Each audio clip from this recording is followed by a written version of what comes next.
نذرانہ مرید سے لینا اور اس کو قبول کر لینا یہ ہمارے مشائخ کے ہاں مروج ہے، لیکن یہ بات ذہن میں رکھیے کہ نذرانے کا جو تصور ہے مشائخ کے ہاں اس کی بھی ایک حکمت ہے۔ یہ ایک بہت بڑی NGO ہے۔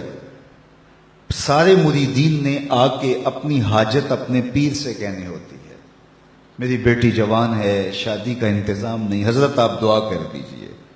مرید تو کہہ کے چلا گیا، پیر تڑپتا رہا کہ میں کیسے انتظام کروں اس کا۔ صرف ہاتھ اٹھا کے دعا ہی نہیں کرنا تھا، اس کی دوا بھی کرنی تھی۔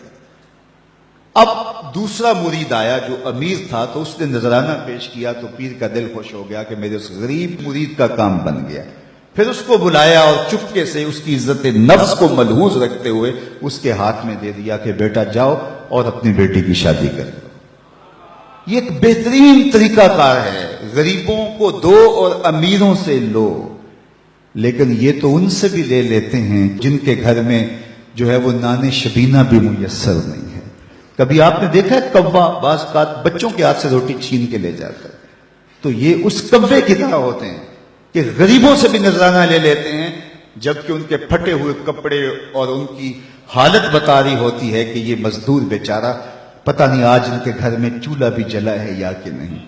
علامہ اقبال کا معروف واقعہ ہے کہ وہ بیٹھے تھے میکلوڈ روڈ والے مکان میں، تو ایک صاحب آئے ان کے پاس جو بہت بڑے پیر تھے اس زمانے کے، تو ان کا ایک مرید لاہور کے دوسرے کونے میں رہتا تھا، تو اسے پتہ چلا کہ میرے پیر صاحب علامہ اقبال علیہ رحمہ کے مہمان بنے ہیں، تو وہ ملنے کے شوق میں آیا اور اس نے کہا کہ حضرت بیٹی جوان ہے اور جن کے ہاں رشتہ طے کیا ہے وہ شادی کا کہہ رہے ہیں، اور میں پہلے 100 روپے کا مقروض، اس زمانے میں 100 روپیہ بھی بڑا ہوتا تھا، اور مزید شادی بھی کرنی ہے، کوئی دعا کیجئے، اور اپنا دکھڑا سنایا۔ پیر صاحب نے ہاتھ اٹھائے، دعا کی اور اس کو کہا بیٹا آپ کو اجازت ہے۔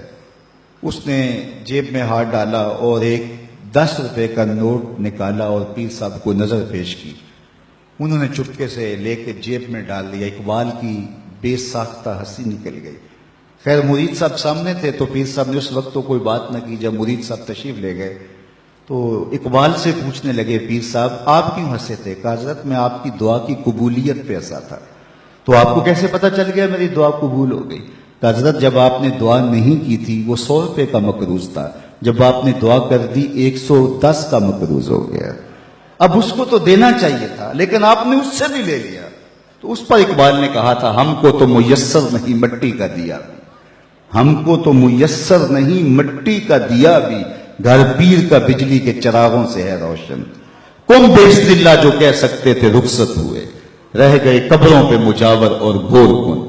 میراث میں آئی ہے مسند ارشاد ان کو، زاغوں کے تصرف میں عقابوں کا نشیمن۔ نذرانہ نہیں سود ہے پیران حرم کا، نذرانہ نہیں سود ہے پیران حرم کا، ہر خرقہ سالوس کے اندر ہے مہاجن۔ شہری ہو دیہاتی ہو مسلمان ہے سادہ، بتوں کی طرح پجتے ہیں کعبے کے برہنہ۔ تو اس کی تو مدد کرنی چاہیے تھی۔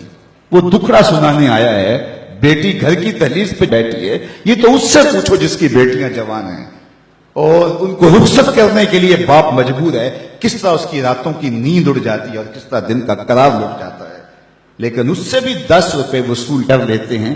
تو آج میں اور آپ دیکھیں کہ ہر ایسا شخص نہیں ہوتا جس سے نذرانہ لیا جائے، کچھ ایسے ہوتے ہیں جن کو نذرانہ دیا جائے۔ پیر ایک ذریعہ بن جاتا ہے، غریب اور امیر کے درمیان ایک پل بن جاتا ہے۔ تو نذرانے کا تصور تو ہے طریقت کے اندر، لیکن اس کا یہ مطلب نہیں ہے کہ نذرانے سے پیر کے کتے بھی عیش کریں اور غریب مرید جو ہیں وہ نان شبینہ کو ترسیں، اور پیر ان نذرانوں سے بٹیرے لڑائے اور شادیاں کرے، اور مرید جو ہے وہ بیچارہ نان شبینہ کے لیے ترس ترس کے زندگی گزارے اور بلک بلک کے موت کی آغوش میں اتر جائے۔ اس لیے نذرانے کے تصور کا انکار نہیں، لیکن اس کا مصرف کیا ہونا چاہیے یہ پیر کی ذمہ داریاں ہیں۔